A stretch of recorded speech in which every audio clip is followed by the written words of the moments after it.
Hello, everybody. Welcome along to this live stream, first one of 2025. It looks like it's working. That's good. I'm on a new computer today, everyone. So Santa brought me a little prezi, which was fantastic. But I am joined by the wonderful, I'll go in order, Astrid. Astrid, how are you?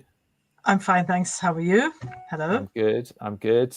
Tom is joining us as well. Hello, Tom. Hello, good evening, everyone. Good evening. And Ed making up the foursome, the Fantastic Four, the Fab Four, without the millions of record sales. How are we, Ed? Very, very well, Sam. Thank you. And evening to everybody. Happy New Year. Is it too late to say that? I don't know. Probably not. No, I think you're okay. You're okay. We appreciate everyone joining us. As ever, let us know where you are.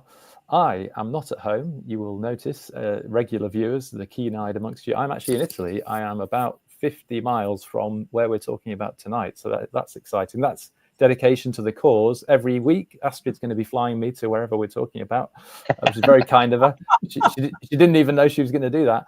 Jez is in Dorset. Sorry, Ed, we're going to cover your face all night. That's Lynn, all right. That's probably the best for everybody. Yeah, it was on the rider. John in Essex. David, oh yes, he loves the Dolomites. Been there many times. Looking forward. You just missed someone from New Zealand there. No, I'm going back to that. I'm going back to that. So sorry. Yeah, no, don't worry. It's well spotted though. And Joachim, oh, excellent, from Brussels. Yeah, I think Lynn, you're winning the Grey Wellington, New Zealand. Grey Wellington. That sounds like a sort of Christmas dish, doesn't it, from Yorkshire or something? Hazel B from Lincoln, and Jane from Dorset, and there's many others on there. As ever, let us know where you are, and if you have any questions as we go along about what we're talking about, or about the locations, or about the images, or about any technique things, do let us know. Steve, hello, Steve, you're with us in Leicestershire. Christopher in a happy Harrow, that's good. And Tom, Nashville. Oh, go on then, Tom. I'm going to give you... Oh, hello. We've got a cat on screen. Slinky from Tilford. Slinky from Tilford. And yes, okay, that sounds like something else. Tom, Nashville, you have won the prize for most exquisite place to join the live stream from. Well done, Tom. A prize is on its way to you. So I've done enough rambling to join us into the chat. We are talking about the Pale Alps, or the Dolomites, and it's a favorite area of mine, plus the rest of the gang have all photographed there as well, in various guises at various times in various places. And so tonight it's going to be interesting because all four of us have contributed images, and we're going to try to sort of curate those four images, photographic vistas and views across the actual itinerary of the tour that we're going to be offering, which is going to be in the summer, the 18th to the 24th of June. And just to be very clear, you will be getting Ed and Tom on that tour. And that is because they are far funnier than me and Astrid joined together, far more beautiful, far more generous. Tom, when you get Tom to the bar, honestly, he's just the best. So do remind him of that. But we will be going through everybody's images today, as I say. But let's get into it. As we will. I thought, and I know I've done a lot of talking, but I'm just going to do a tiny bit more because I wanted to just start with a map, which does show you some of the locations and some of the areas. Many of you will have seen images from the Dolomites. It's become a very, very popular photographic location.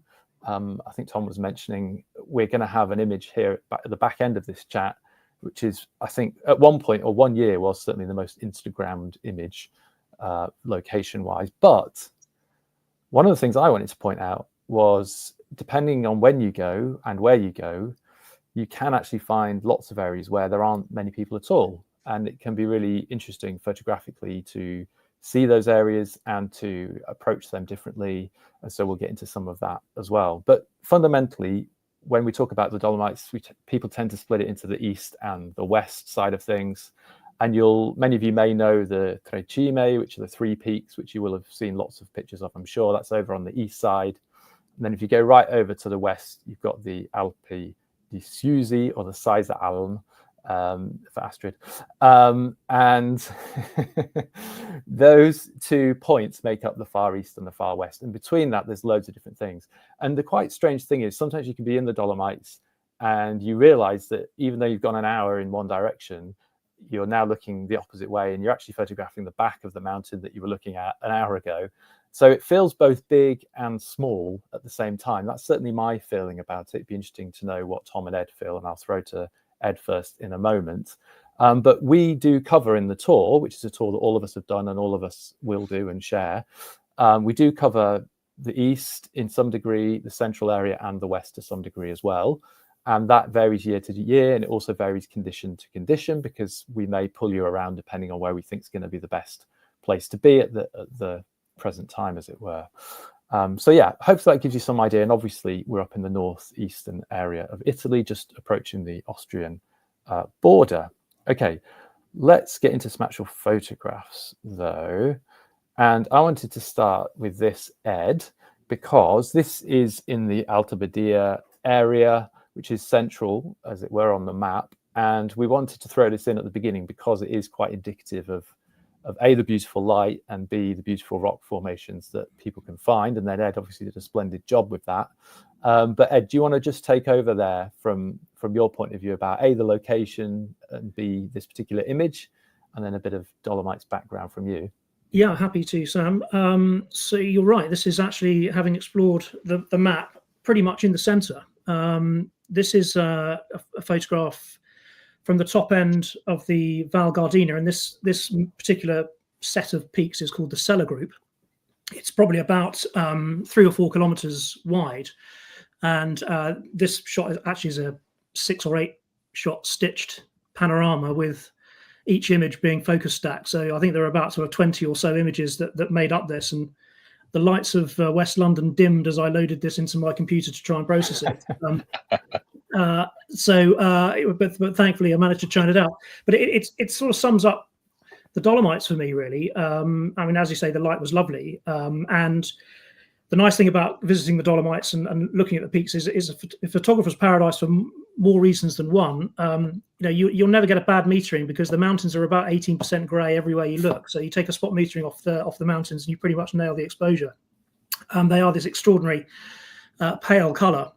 And I'm no geologist, and if there are any geologists on the call, my ignorance will be exposed pretty quickly. But my understanding is that the Dolomite rock is actually sedentary. The Dolomites used to be a shallow coral sea, effectively, and lots of sort of sediment got laid down, and eventually that sediment solidified into limestone. It got pushed up like this, and the Sella Group itself is actually a single coral reef, or what was a single coral reef about 250 million years ago. It's why you get these extraordinary jagged edged peaks, where as those sort of soft sedimental rocks erode at different rates and form these extraordinary mountain facades. But also, I think it's worth noting, the time of year that we run the tour. Astrid's also run it at the same time. Is as a lovely time of year. It's a lot of people go in October, which is equally beautiful. You get the golden trees and foliage. But in mid to late June and into early July, you get these amazing wildflower meadows, and you can see a little bit of that in the foreground of this image. So it's just a hugely dramatic, but also in places very pastoral and gentle landscape. And then you get these extraordinary kind of rock formations that kind of thrust up through the high alpine meadows into these amazing peaks. So I suppose it's a nice image to start with, because it kind of sums up what the Dolomites is all about. Yeah, no, absolutely, and beautiful handling of it. It can be quite tricky to get all of that in, and that can be true with mountainous images generally, can't it? Depending on the altitude you're at, it can feel sometimes it's, you know what I mean, you can't quite get it all, or when you do, it diminishes. It can diminish it, but you've managed to keep that scale. Yeah, I think it's a feature of the panoramic format. And I mean, if you tried to shoot that on a wide angle, 20mm lens, for example, and tried to get it all in one shot, the perspective nature of wide angle lenses pushes everything away, doesn't it? And it would have diminished the grandeur of the peaks in the background. And I think because I was able to essentially use a panoramic technique here and probably a focal length of, I don't know, maybe 28 or 30 millimeters, I was able to kind of keep the stature and the proportions of the mountain in sync with the foreground and retain the drama of the image. Yeah, fab. I bet that looks great. Printed, that's another one to churn the electricity meter. Certainly got the gigabytes to be printed big. So yeah, exactly. Okay, well, we'll keep moving because we've got a good number of images tonight, which is great because we're covering all sorts of parts of the Dolomites. And we've got a really nice mix of black and white and color. And what's interesting actually is a lot of us, having seen some of the images, I ask always people to send me some, and then for this one I've put a couple in as well. There was quite a lot of black and whites flying around, and it's interesting that summer and mountains can lead to those sorts of feelings, but we're still in this same area, and actually this whole bit can be explored on foot from one sort of parking spot. And Tom, are we coming to you with this? Forgive me. Yes, you are. Yes. Although good. I could have sat back and listened to Edward Rumble's narration for quite some time, so I was getting quite comfortable there. Yes, so this image, actually, if you flick back to Ed's image, you can see those two peaks on the right-hand side of that image. And so it looks like it's a long distance, but it's from the top of the hill down to the bottom. It was about a 400 or 500 meter walk. And this little church, it's actually, all laying everything on the table. I saw a photo that Charlie had taken, maybe 50. I don't want to say his real age, but maybe 30 or 40 years ago minimum. And I was like, wow, that's just the most remarkable church for where it is. And this was taken on the first visit I'd had to the Dolomites. And I think and it's something that I should say to everyone, there is this very overwhelming feeling when you first see these vast mountains everywhere. And I remember seeing it when I saw El Capitan in Yosemite. It was the same kind of feeling of pure wow factor. Everything was wow. And then you pick up your little camera and you feel very small and ludicrous trying to capture all of this in your camera. And as Ed just said, if you use your wide angles, you're pushing the mountains away, and they look way less impressive on the back of your screen because you're standing in this world of giants. But actually, it does work. It does take a little bit of time to get used to it for everyone. I had the same problem. Ed had the same problem.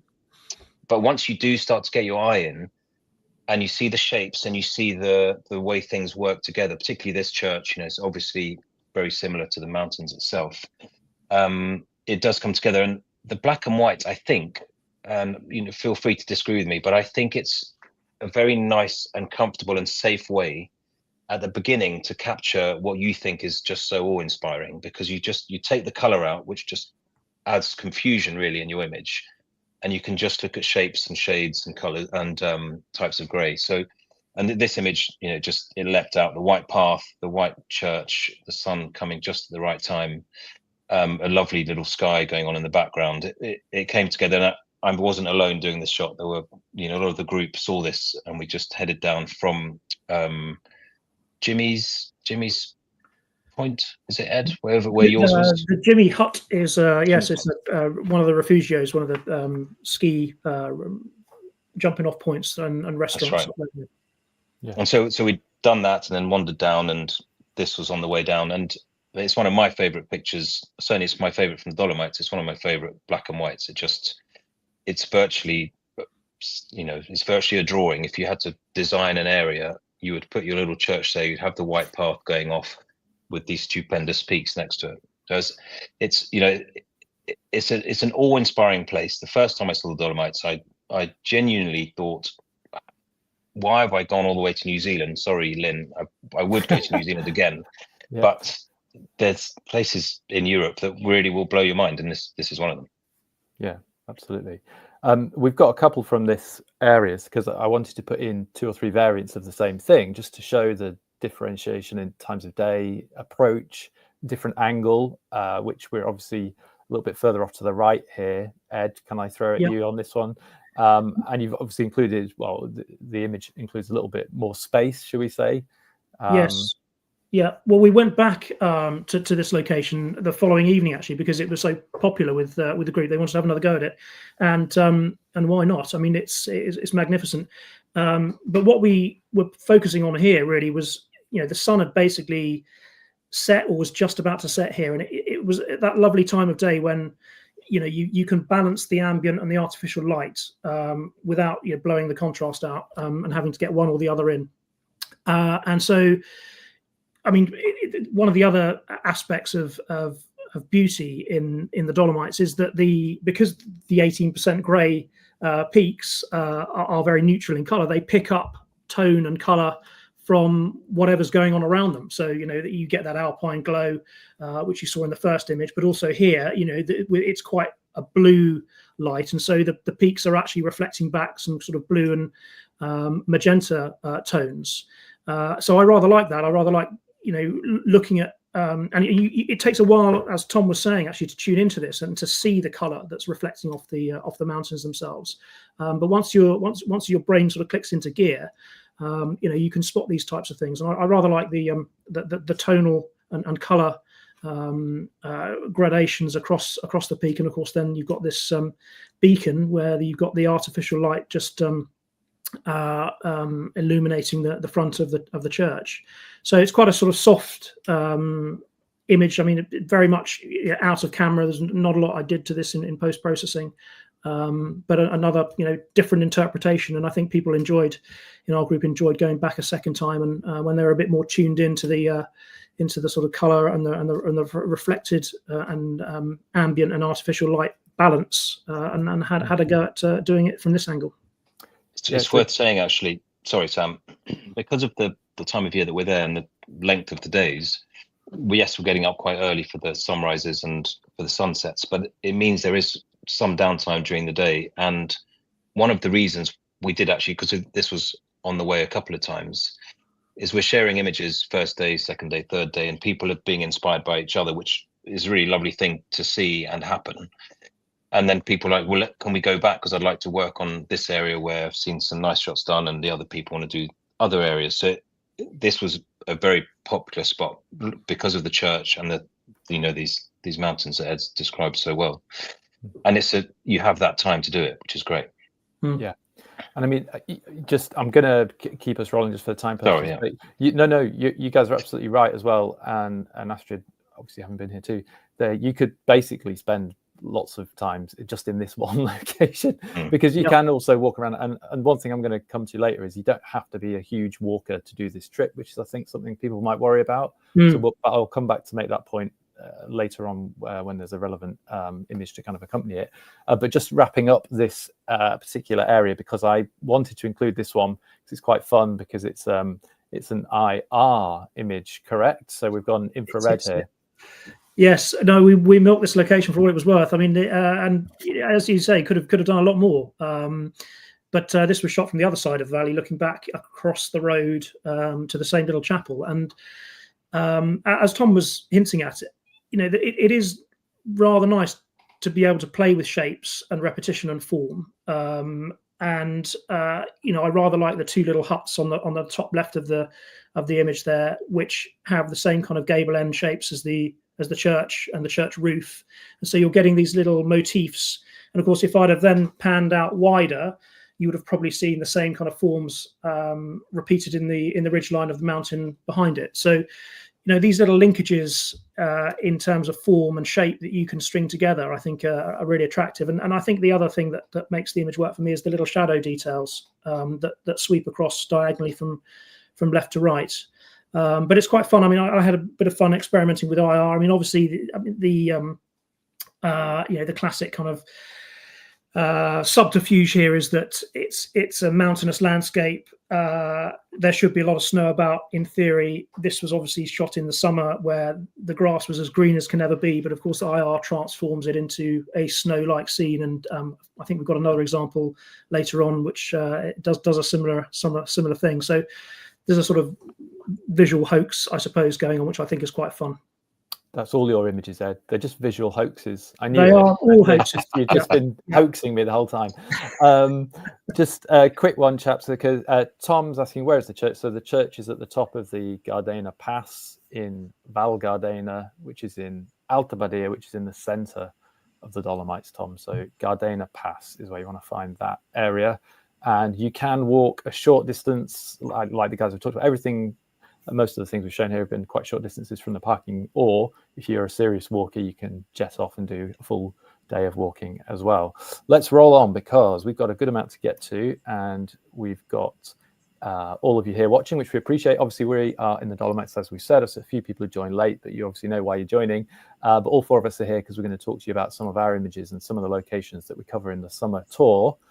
And this one is one of mine, because I wanted to just reiterate why we do it at this time of year, because as Ed mentioned, there are a couple of, I mean, you can go any time of the year, but photographically, a lot of people enjoy the autumn period, the winter and or spring / early summer, as we've got here. But for me, I thought it was a really interesting time to go, because there are the meadow, the wildflowers in the meadows. There's still the great peaks. There's still some snow, which we're going to see later, unbelievably, in June. You still get snow because it's high enough.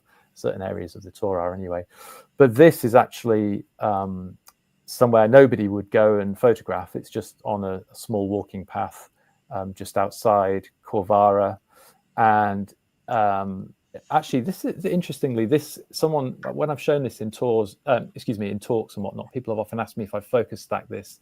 Just a boring tech thing. No, I haven't. It was actually just shot on a micro four thirds camera at sort of f13, f14, something like that. So you do get a really great depth of field with that, a fairly wide angle lens. But for me, again, it's just indicative of the type of conditions you'll find. There will be some sun. There can be some quite nice warm days where it's 20, 23, 25 degrees. But there can be some, or will be often, some passing showers and rain, and it can get quite cool, 5, 10 degrees quite easily. And so obviously, being mountainous, you do get a nice range of conditions often throughout the day, let alone throughout the week that you might be there. But again, photographically, I just love the kind of triangles and the zigzags that were going on here, and it was a nice way to show the flowers and how they sit there with the trees and the beautiful rock. It would be worth mentioning, Sam, that of all of us, you are a real expert in the layout of the Dolomites, having travelled there, more than 20 times, I think. I think we're touching 30 this year. Touching 30, and I think, there are some amazingly Instagrammable, famous locations and sites which are all worth doing. By the way, just because they've got a lot of exposure doesn't mean that they're any less dramatic when you're standing there yourself. But I think the lovely thing about the tour, the Light and Land Dolomites tour, through your generosity and expertise, is that you're able to point us towards these little hidden corners, which makes it really unique. And we can find these little places which are nondescript on a map, but you can end up making images like this, which are quietly beautiful, without necessarily having to have the wow factor of an Instagrammable picture. I think that's a really really key feature of the tour that we run here. Yeah, thanks, Ed. And yeah, it helps having an Italian wife. That's all I'm going to say to that, in every single way, because she might be able to hear me. I also wanted to include a couple of sort of behind the scenes things, because we mentioned about, or I mentioned about the walking thing. I think a lot of people maybe who look at the tour, and a couple of people mentioned it to me on one of the ones I did, where they said, I thought I was going to be doing a huge amount, or I was worried I might have to do a load of walking. And I actually say, although there are some bits where you can walk a bit further if you want to. I know, Astrid, you do Puglia as well, and I've done Puglia. I walked way more in Puglia than I did in the Dolomites on the tour, because we're walking around old towns and things like that. Whereas here, a lot of the Dolomite stuff, you're parking and then you can be 100 meters, 200 meters, or you go up on a cable car or something like that. And I wanted to just show you can often get down into the meadows and the fields, obviously, if you're allowed. And this is in Colfosco, and again, we're in Alta Badia, and just at the bottom of that Val Gardena, or that Gardena Pass. And we were shooting, this is one of the, obviously, the Light and Land team. And these were the kind of images that we were making, because you're at the bottom here of that cellar group that Ed mentioned on the first image. And so from the top to the bottom is only like a 15-minute zigzag drive. But the visual point of view you get is completely different. And you can play with scale in a different way, by obviously losing any sky and, bringing in the hut. We still understand how small it is, but the rock just seems so big and sort of overwhelming sort of thing. So all through the trip, whoever you're with, if it's me, if it's Ed and Tom, like it is this year, or if it's Astrid, as it has been and as it may be, we'll always play with scale because it's a great place to do it, but you'll also be in very accessible, generally, locations. It would have been easy to put together a tour that required a whole lot of walking and refuges and all that sort of thing, but that's not really what we're trying to do. But you still get up to the 3,000 meters and you come down to the 2,000 meters as well, and everything in between, so you get kind of all aspects. Astrid, I would just sorry, yes, Astrid. Yes, no, just going to confirm what you've just said, but also there was, you on the first trip we did, you gave us this amazing location that was on the side, on the corner of one of the terrible hairpin bends, and we found somewhere safe to park, and we spent about 4 hours in 5 square meters photographing some water moving across various rocks and plants and things. And it's got to be one of the most engrossing few hours I've spent with the Light and Land group. We were just, all of us enchanted by this tiny space, totally covered by trees, nowhere near a giant mountain, just watching water. And I think it might have been a sense of relief from the kind of gigantism everywhere, but also just being able to photograph something slightly different and varied to what we'd just done was sort of it was a sort of calming period, I think. And then we were back out then looking for another sort of amazing shape or whatever it was in the mountains. And it's a very good balance. And I think we were very grateful to you when you gave us that little place, that sort of magical little spot by the road. That's another hidden one. That's one of Sam's hidden ones. That's interesting, but yeah, because I did wonder what you were looking at me like, right, you just want us to go and park by this road with a nondescript stream next to it. But I'm glad you had a nice time there, because I also enjoyed it. But like you say, it's respite. But even going through a lot of the meadow areas like here, there's a nice stream and there's a waterfall at the other end. So it isn't just big mountains, as Thomas said. We do vary it up, and also wider views and obviously longer views, etc. Thank you for mentioning that, though. Tom, I'm going to jump through to Astrid next. Sorry, he says, fumbling for his notes, because this is one of yours. Beautiful, nice. Again, we're doing black and white here. But maybe if you can just explain, because Tom and Ed and I have obviously talked about our sort of feelings about the Dolomites and, expectations and what we found there. What was your first experience of it whenever you did do that first trip? Well, I think you've talked about a number of these things already. I felt in this location, I know somebody else said this before, but jagged. A lot of it is jagged. The peaks, and interestingly enough, many of those little churches or big churches and chapels the style they're built in seem to kind of match the mountains. A lot of it looks very kind of Germanic, Austrian.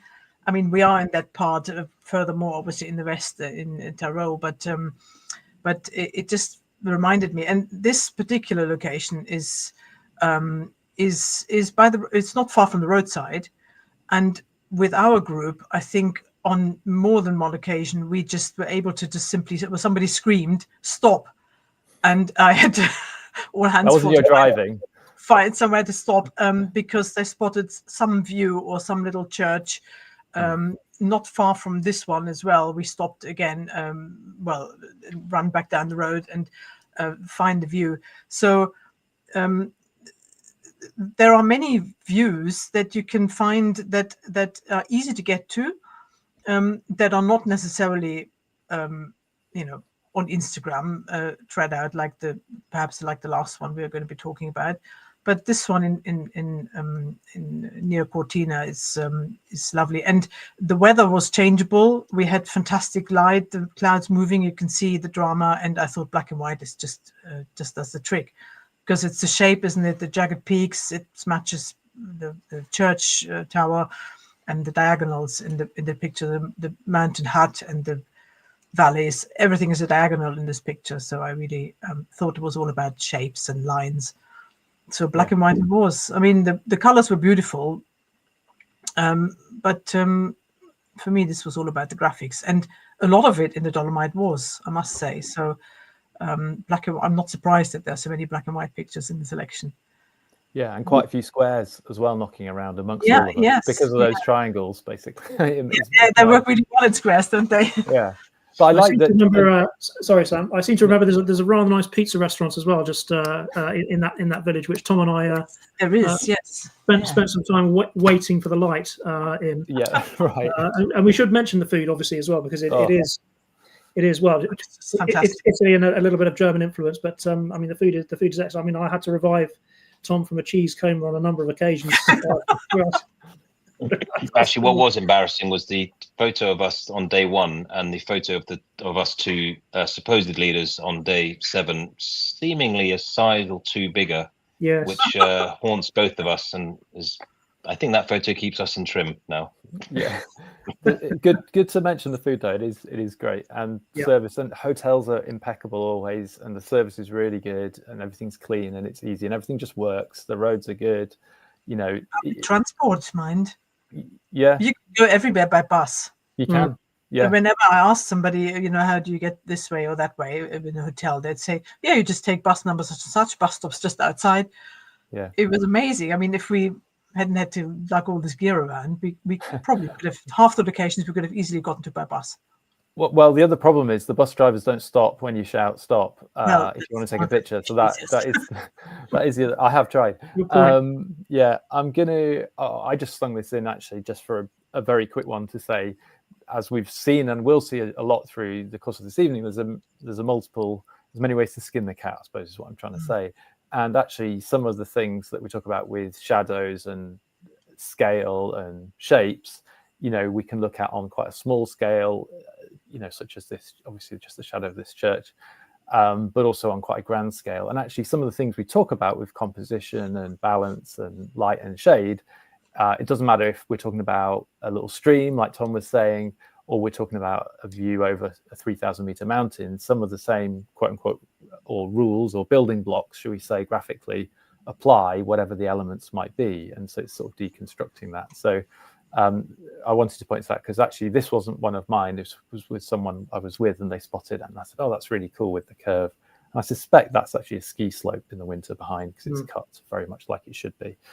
But Astrid, I'm going to come back to you because this is one of the many passes that are dotted around the Dolomites on the roads where you pass between valleys, and actually on the tour you will go up and over a few of these from east to west and everywhere in between. So I think this is Passo Giao, isn't it? Astrid, are you over that way? Yes, it is, and we crossed it several times during the tour. Probably you will have done as well, because some of the locations are there, but the location itself is just mind-blowing, and it's good for different times of day as well. So it can be an early morning, and because you're high up, you can look at every direction and just find something stunning. And this one was, I think, it could have been a late afternoon if I remember correctly, but again, it's the structures and the light, the shapes. It just fitted. I mean, the cloud shape is just identical to the mountain below. On several, you see several the peaks towards the right. It needed to be black and white, but we were just standing there and waiting for the clouds to come in. This is a zoomed in shot with a longish lens, because perhaps you can't get all of it in anyway. So you have to pick your scene, something that catches your eye and that you think will work well. And I loved the shadow was on the rock that's slightly closer to us, and then the one behind was lit, and then there was more shadow, and then there was the cloud, and then there was the sky. So the layering was just lovely, and this was just one of the scenes we had on that where we were all there. I mean, we spread out in all directions on that pass.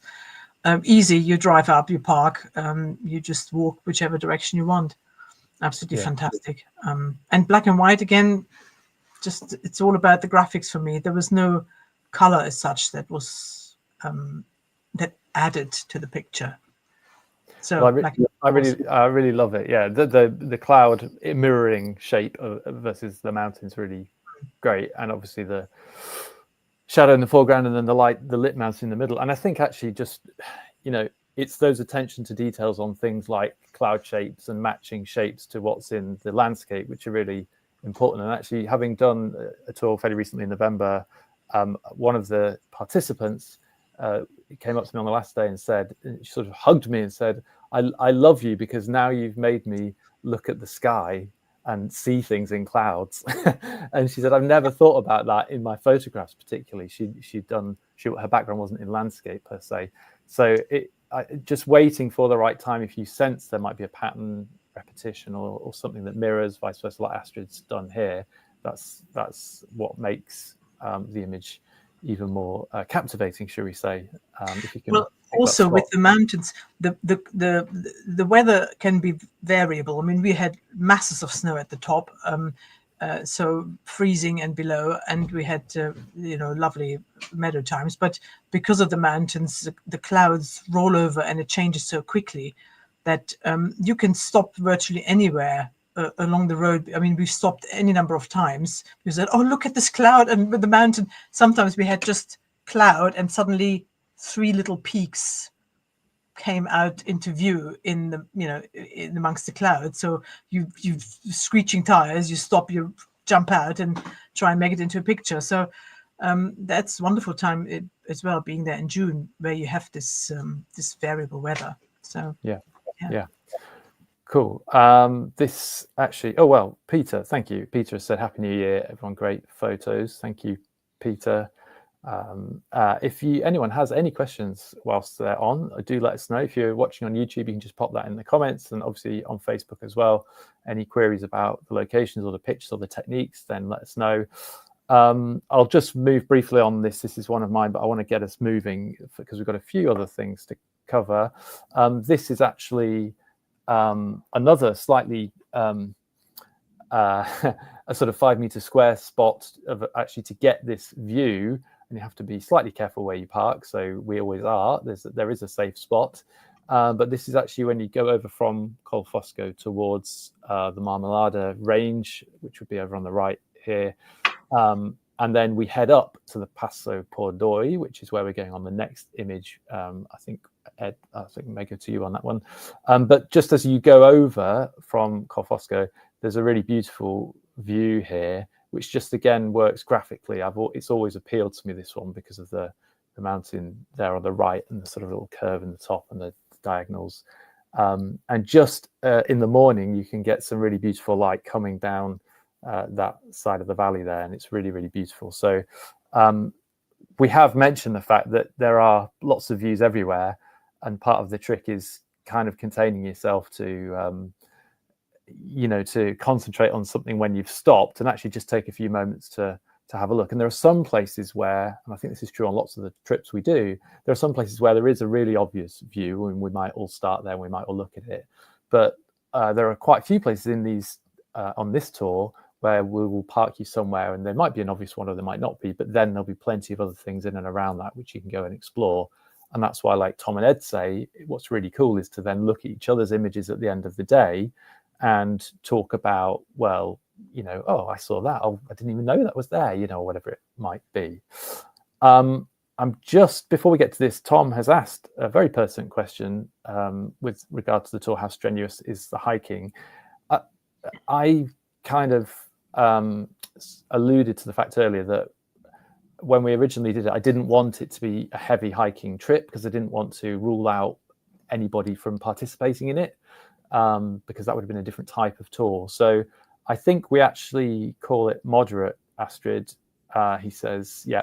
So we have sort of 3 levels, don't we? And moderate is obviously the middle one. Yeah, it's the middle one. And just to chip in there, there are always places where you can walk more, but everything is quite manageable. And when you are in a location, it's up to everybody where they want to walk to. If somebody says, I just want to run up here, well, that's fine. Somebody else says, I want to stay down here, that's great too. Some of it is quite high. So when we went this year, we had a couple of participants say, if you're after like a bad cold or COVID or something, you might feel that you get out of breath slightly quicker than you would, if you hadn't been ill. So we did notice that sort of up at 3,000 meters and 3.5. But it is not strenuous from a hiking perspective, in my opinion. Yeah. Ed, you may want to pick up on that as well, because I'm going to throw to you here, because this is well, I'll let you explain, but it's at one of the areas where you do go up in the cable car. And so my only thing as I would pass to you here is a head for heights is probably necessary on this, plus being able to be driven around some slightly snaky mountain roads is also kind of a given. But beyond that, no other physical necessities. No, fair? I think that's right. I mean, Astrid has covered it. I mean, I think the longest walk that Tom and I enforced on our happy little band was, I don't know what, probably 15 minutes, Tom, maybe, and max. And I think the nice thing is actually when you get up to the top of some of these passes, you're already high. So it's the elevation changes you need to get up and down aren't that huge, or don't have to be that huge. So that longest walk that we did of maybe 15 minutes, the car park was sort of at the same level as the location that we wanted to shoot back across the valley from. And so actually there's not a lot of elevation changes that you need to attempt to get you there. So I would say you're spot on, Sam. I'd say it's a head for heights, definitely, and going up in cable cars that might sort of wobble around a bit is probably more of a challenge than the actual walking. And I mean, the other point, I think Astrid maybe touched on it. You can get out of the car and literally shoot from the car park. I mean, there are vistas all the way around you, and there are opportunities everywhere. So you don't have to travel very far away from where we park up and where we disembark to get amazing imagery. Some people may choose to go further, but that's not compulsory. This one actually was from the top of a mountain called I think it was Piz Boy, which I think is the tallest mountain in that cellar group, which was the first image that we put up. I think it's just over 3,000 meters, and this is looking across the valley to a mountain called Marmalada, which is the tallest mountain in the Dolomites, over 3,300 meters. I believe somebody told me that mountain is actually visible from Venice on a clear day, all the way down there. So you can see the sort of scale or get a feel for the scale. And again, this is another one of my hoaxes. It's an infrared again, playing with a sort of snowy type feel in the middle of summer. It's the only glacier I think that remains in the Dolomites, and it's rapidly receding on the top of that highest peak in the middle there. But I particularly like the scale, obviously, in the little windy road at the bottom, right at the bottom of the image, gives it a little bit of a scale feel, and you can get a sense for the grandeur of the peaks and the range behind it. So it's fairly simple. It's a straight shot from the top of the plateau, which we ascended to via cable car. So there was no, I mean, literally, it was 10 paces to the cable car and 10 paces out of the cable car to get to this location. So I can't claim any particularly strenuous activity to reach this spot. But I think the aforementioned image of you sort of a couple of pounds heavier at the end of the week kind of points to the strenuousness of the hiking that you put in during that time. Yeah. It's shameful, really. Yeah. Sorry, Tom. I was going to say exactly that we. I mean, this where Ed took this shot. It's at the top of the cable car, and it's an amazing plateau, and there are views 360 degrees. This is one of them, and people who wanted to walk further went further on the plateau, but you really didn't have to. Everything is virtually on a plate, hence why it's moderate. It's not super easy, but you'd have to try hard to be exhausted, I think. Yeah, definitely. Okay, guys, I'm going to keep us rolling. Yes. It's my fault, sorry. Quick tech question. Will a travel tripod 1 kilogram do the job? Always a difficult one, that. Should we all just give a one-word answer and move on? Starting from Ed, he says, passing the buck. Gosh, difficult to say. Probably is the answer, unless it's really blowing up there. And if you want to carry anything heavier than that, then Tom does a fantastic job at getting everyone's equipment up and down the mountainside. So rely on him.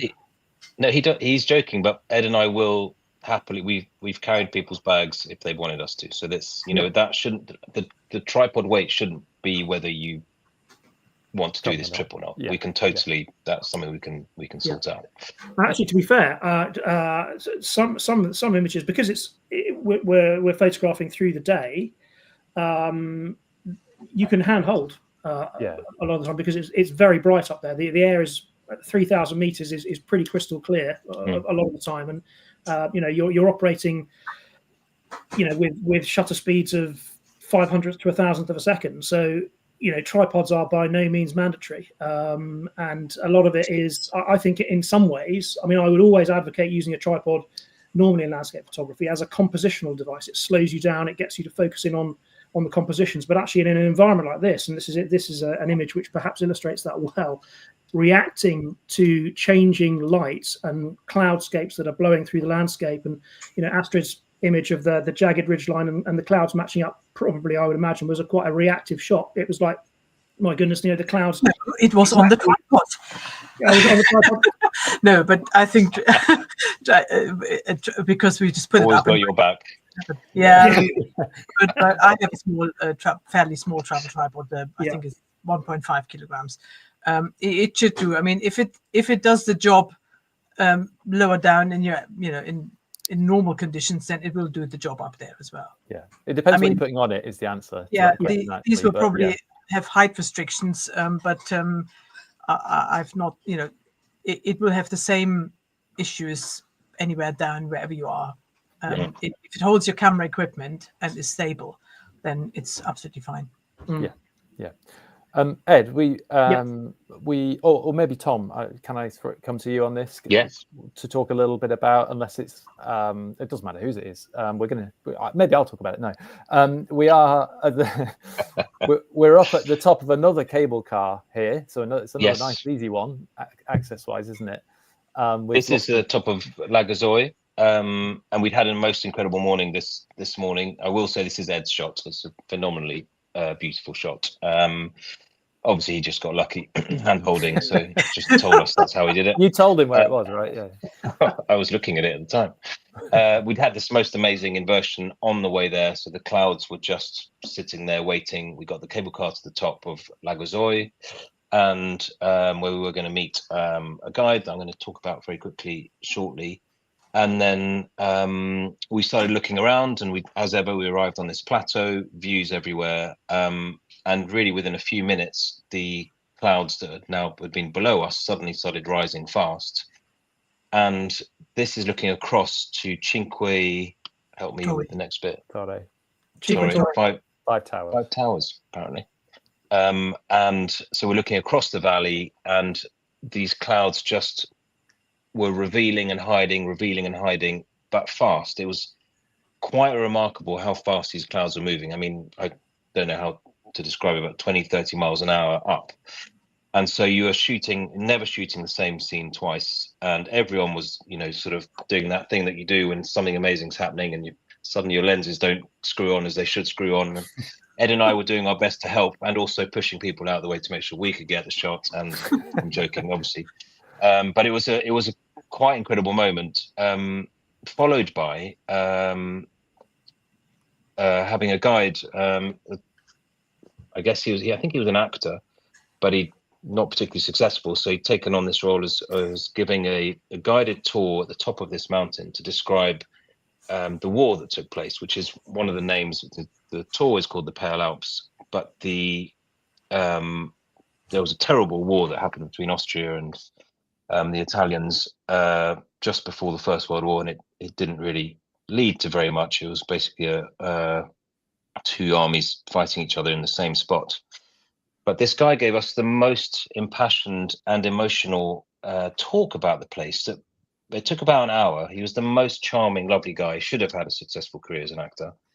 And afterwards, and I'm saying this seriously, we were all genuinely sort of touched by what we were looking at. It suddenly made everything real, that this place had this terrible kind of brutal war that had taken place, and it just made it a very sort of spiritual moment. And I don't mean this in a sort of sarky way. It was just a very sort of important moment that everyone had after this guy had given us this incredible talk. And I know, Sam, that it was thanks to you again that you'd found this guy, and you've used him for your groups, and it's something we would use in all our groups, because it's really is important to try and understand why this place is where it is. And it may not believe me, but it helps your photography when you suddenly get a place and you understand the history behind it. Things fall together a little bit. And this picture that Ed took and that's my version. But whether you like it more or less, you don't have to tell me now.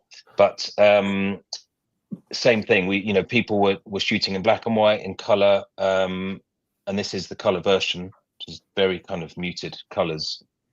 But a tremendous moment. But also, again, had we not had the inversion, had we not had the talk from I've forgotten his name now, but Andreas, I think it was Andreas. Yeah. It still would have been remarkable. I don't know if you want to add, Ed, but I think it was a sensational morning. I think largely because of what Andreas told us. Yeah, no, I mean, understanding the history is not the geology, the history. It all helps you build up a picture and an emotional response to the landscape, isn't it? And landscape photography is about an emotional exchange between photographer and landscape and viewer. And I think that morning we had was really very profound. I mean, there were 1 million casualties in what was known as the White War. It was a more there were more lives lost per square meter gained than on the Western Front in the First World War in this particular area. It was absolutely brutal. And I had no idea about this before reading a very interesting book called The White War by a guy called Mark Thompson about the conflict that took place here. And it's very somber and sobering, and I don't wish to put a damper on things, but it is part of the rich history of this area, and understanding it and tapping into that helps you, as Thomas said, with thinking about making images. Yeah, absolutely. Yeah, and I'm obviously glad you used Andreas, and his acting career was actually very successful. No, I'm joking. It does depend on the conditions as well, if we can get Andreas up there, because if you do get a lot of bad weather, they can actually shut that spot. I've never had it, but it occasionally can happen. But we have we couldn't do it last year because there was such heavy snow that all of it was shut. So we were having a good time photographing, but it was meters and meters of snow, and all the tunnels, everything was shut, so we couldn't couldn't have it. But I think the Chitauri were under snow as well. I'm surprised you can see them from up there. Yeah. I mean, it can happen. It's unusual in June, but it can happen. But I mean, as you can see, this is another one just from behind the scenes. This is at the top when you get up on the cable car. I think it's about 2,900, something around that sort of mark meter-wise. So it is fairly high, but there was still some snow up there, and it's really great to shoot like that, because you can just be a 10-minute cable car ride from wildflower meadows, which is kind of mind-blowing, which is quite cool. One more thing just to mention very briefly is you can see a lot of interesting wildlife as well right at the top. We had any number of, and I've forgotten their names now, alpine, all sorts of animals that you can only find there. Alpine choughs and alpine, I don't know, some animals that run on 4 legs, but that of course against the snow, they were coming in and out of their burrows, what have you. So if anyone is looking for added wildlife, you're sure to find something there. Get your long lens out. Just been asked Astrid what they're called. Yeah, just exactly. And those other, what are they called? I've forgotten the name now. I tell you in German, but well, I mean, just touching, briefly on something that Tom said about the talk as well. It does make you change how you approach that particular area, and also if the conditions are kind of a bit moody or a bit somber themselves. And myself and this gentleman and a couple of the others were working on, we were talking about that. Well, how might that affect how we shoot, kind of thing? And actually, up from the top, you can see down, and it's very difficult on this scene. But in the mid sort of left of this, there's some signs of where some of the lines were as well, and they dug in and all this sort of stuff. And it was, extremely futile, as Ed and Tom have both alluded to. They were just literally moving a meter or so every few months. It was, just harrowing stuff. But to try and get a sort of connect with the conditions we had with the talk we had as well into sort of some imagery that was a bit you know, more of that mood was the key here. I'm going to roll us on because we've got 4 or 5 images still to get through. Thank you, everyone. We appreciate you watching. We'll try and take these a little bit more of a canter. John, I'm going to come to your question about the long lenses just at the end. Okay, I'm just going to keep us rolling through that, but we will answer that, John, about gear, the lens side of things. Now we are moving, aren't we? I believe across towards the central and sort of west areas here. Correct me if I'm wrong. I will correct you, Sam. It's actually the similar place.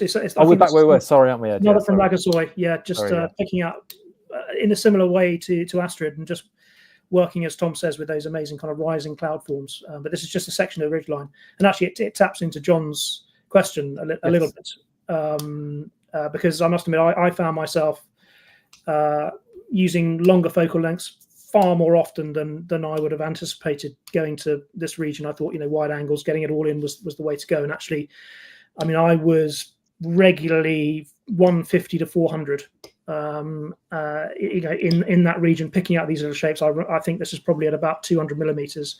There's another one perhaps coming up, which was more like 400 mil. So you get that lovely kind of compression of perspective when you're using longer focal lengths. So the mountains, not in this image, but certainly in Astrid's example earlier, you know, with a longer focal length, you can actually really get those layers stacking up against one another, and I think it makes for a really interesting visual resolution to a compositional puzzle when you use those techniques. So definitely, you know, bring if you've got a 70 to 200, I think you'll find you're using that a lot. Yeah, absolutely.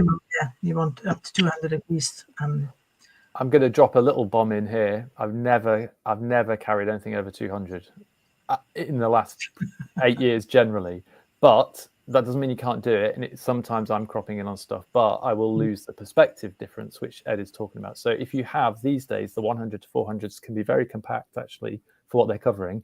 I would always recommend people do that. It's not the way I see things, as it were, but they are, in this occasion, very, very, very useful. I am just going to roll on, sorry, Ed, just for time purposes, because we want to touch on the Sechida area, which is over more towards the central southwest kind of area we're going to. And Astrid, this is one of yours, which is a really nice capturing of it. Actually, we shouldn't use the word capture, sorry, the capture police will be after me, but I really enjoyed this because often you see a particular style of image here, and this is slightly different to that, which I appreciate. But do you want to explain maybe the route up to it and the kind of the vibe of it here? Yeah, you just get in the cable car and then and then you get in another cable car, and then you're there basically. No, this takes about a 10-minute walk gently uphill to get to this ridge line, and you can't get onto it from the top. You just photograph from the side. But I've mulled over for a long time whether to send you the color version or the black and white version, and eventually I thought, okay, let's do some black and white. But the Sechida ridge line, but at the same time, at the top there, this was one of the places where we did find lots of other people. But you can kind of leave them behind, and with your, I mean, this was probably with a 24-105 shot lens, not too long, and you can look in other directions as well, exactly opposite direction as well. You look down the other side, you can see similar views, but this one you can just about see the light sort of play on the left hand side. We were there at that time of day, I think early afternoon, and the sun travels around that side, and it just starts playing up on that hillside. We had very changeable weather, I must say, but so clouds and just light and shadow all over the land. It just so dramatic, isn't it? I just saw it in black and white. I mean, this is actual snow. There's no IRing. IR or anything. So I mean, we had a lot of snow at the top. This is obviously not very much, but Lagazoy, as I said, was completely you would just disappear down the hole if you stepped off the But path. it is a remarkable location. It's unbelievable. And also, when you go to this one, you can. There's 2 cable cars or 2 sort of little cable cars you use. You can get out halfway, and you can walk around the woodlands and find fantastic other perspectives halfway, where there is absolutely nobody. So it's a question of yes, you want to get to the popular locations, but this was probably the only one. Even in the next one you're talking about, we hardly saw any other photographers. This was probably the most popular spot. But because of the space and you can just point your lens somewhere where there's nobody standing, it's great. And the views down, fantastic, over the meadows, little huts and all that we've seen before. And an excellent lunch spot, actually. Yeah, fantastic. Yeah. This Ed, this is one of yours, is that right? It is, yes. Yeah. Another good illustration of a long lens. I mean, this is actually again from not far from where Astrid took her image, but it's 90 degrees to the right, so pointing south, more southwest probably, towards a different mountain group. And I suppose it illustrates nicely what I was talking about earlier. I think this is probably shot at 400mm. I had a 100 to 400 with me, and I'd imagine it was probably at 400 that I shot this. And you get that compression of the layers, even towards the very faint ridgeline in the very background. And because we were up there in the middle of the day, it was probably noon. The light was just very, very blue. You know, you're up high. It's a blue sky day, largely in the middle of the day, and so I didn't bother correcting the color. I rather liked, you know, the cool tones and the layered cool tones in this image with the telephoto compression. It's a simple image shot straight on, you know, with very little post processing. But you know, I just again liked working with a long lens and picking out little shapes and details in the mountains. Yeah, absolutely. And once you get using that regularly, you start to see those images and you start to see at that length, don't you? And I think that's the most important thing. It's not whether it's you need X to Y to Z. It's just that whatever you've got, you utilize it and you start to sort of envisage those images so you can get them when you see them. I'm just going to keep us rolling because we've got 3 or 4, and there's some really important stuff to see coming up. So everyone who's watching, just bear with us a few more minutes. And Astrid, Tom and Ed, thank you just for 5 more minutes of your time, which I very much appreciate. I'm full of tiramisu, by the way, tonight. So I'm any time is good for me because I've had 2 bowls of it. And it's the best tiramisu in Italy. I'm just going to point that out, but that's another thing. Right, let's go, because we've got 2 kind of super locations that we want to just cover off last, which are the Alpi di Siusi and just slightly north of there too, and a very popular spot which we'll get to. But let's just talk about the Alpi di Siusi for a minute, which is kind of like a very high alpine plateau, and it's a bit deceiving in that you kind of feel like you get there and you look down at it and you think, oh, that's not too bad. I could jot down there in a couple of hours and walk back up again, and then sort of 3.5 hours into the walk down, you think, oh my god, how am I going to get back up? So that's why we don't do it on foot. We can carry it around in the car, which is a much more sensible way to do it, having learned that lesson myself. But Tom, Ed, do you want to talk briefly about this image and also about your experience there? And then I've got a couple to show from here in color. Shall I go, Ed? Yeah, please do so. Yeah. Actually, so Ed, you can go up by cable car and then walk down towards this location. Or when we first did it, we weren't sure how that works. We were on our recce and we drove and then walked to this location, which was about a 35-minute walk. But just there was a chairlift, and when we were there was a chairlift, so you can take the chairlift down into that area. Even better. Yeah, various ways. We wanted to earn. Tom went over the weight limit on the chairlift, I'm afraid. But, Oh, is that the time I must go? Well, actually, no. You earn your photography if you walk 35 minutes. That's how I considered it. But we did walk, and it reminded me a bit of a place called the Palouse in Washington State in the US, where we ran a workshop years ago. It's just got these beautiful rolling, and these are, you know, lovely green, fertile hills, low hills with loads and loads of shapes and shadows. But what's different to this place to anywhere else in the world is this quite incredible wall of mountain at the back, which you can't tell in this image because there's so much cloud, but the mountain goes way above the cloud that you see in the picture. And the sun was going in and out of the clouds. It was the drama that Ed and I were kind of hoping to see. And it was just delivered on a plate for us. Light just catching the top of the hut just when you needed it, throwing everything else into shadow, but highlighting, when you see this picture bigger, you do see the detail in the rocks. And that's a very steep valley that goes off up the middle of the picture in the background. And it was just, it came together, like I said, and it's one of those that you don't really have to work. I'm pretty sure that was handheld. We were probably pretty exhausted after our 35-minute hike. So there was no time for tripod. It was just pick it up and shoot.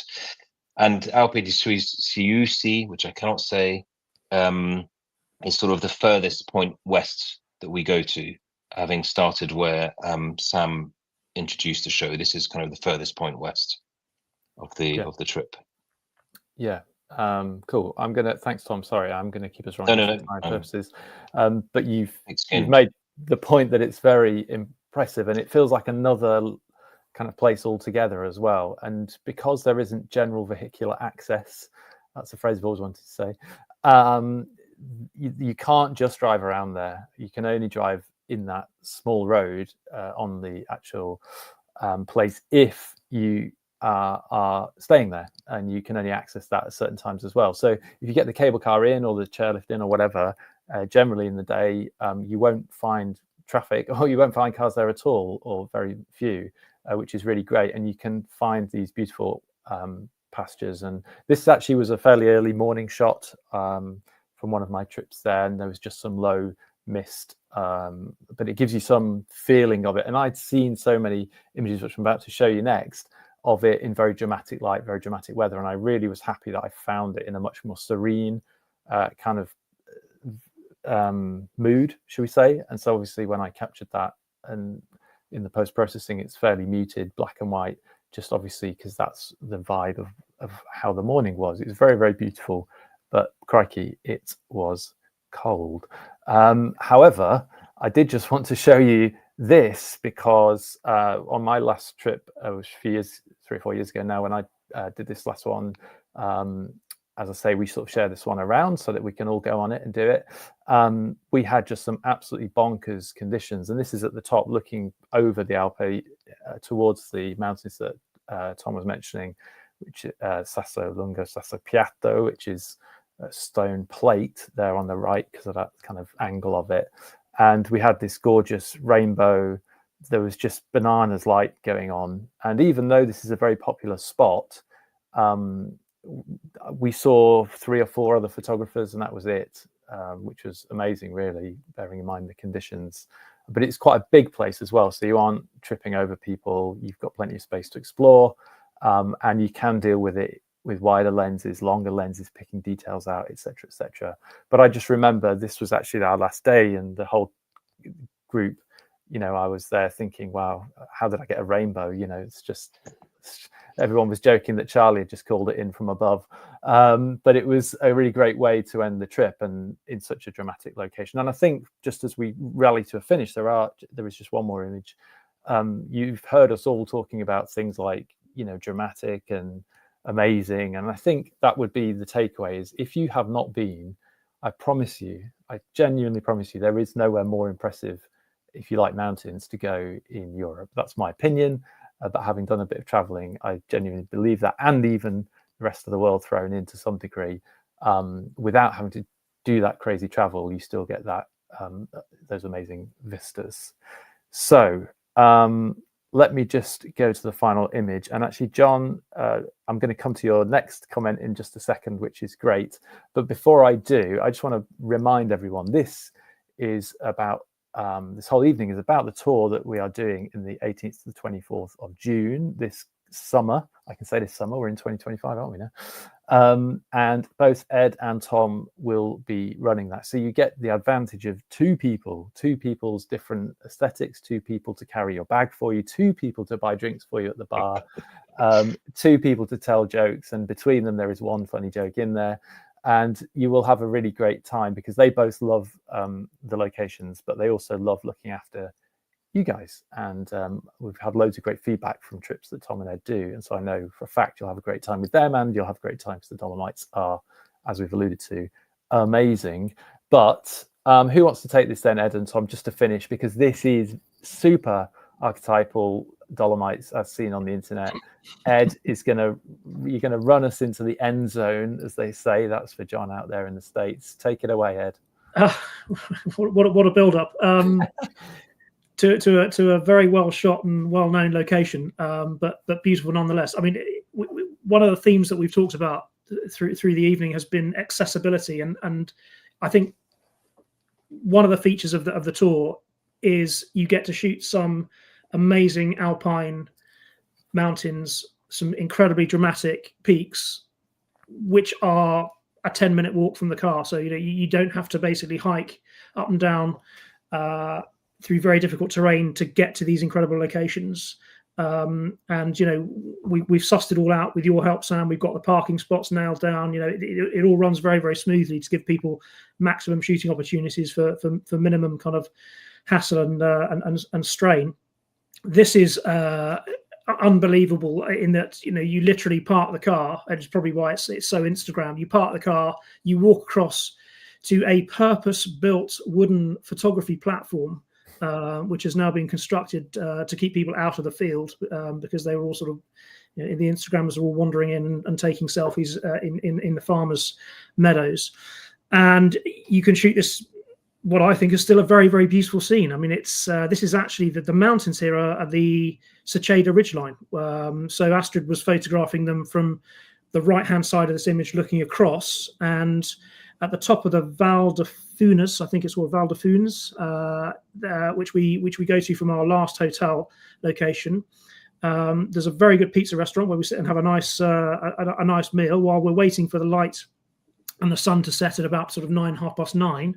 And this is one of the locations that we can take advantage of from that spot. And it's classic Dolomites, isn't it? And the pale rock is picking up the sunsets. The sun is setting off my sort of left-hand shoulder here. And despite the fact it's, you'll see lots of images and many better than this online, it was still a wonderful experience being there and seeing what is a classic Dolomite scene.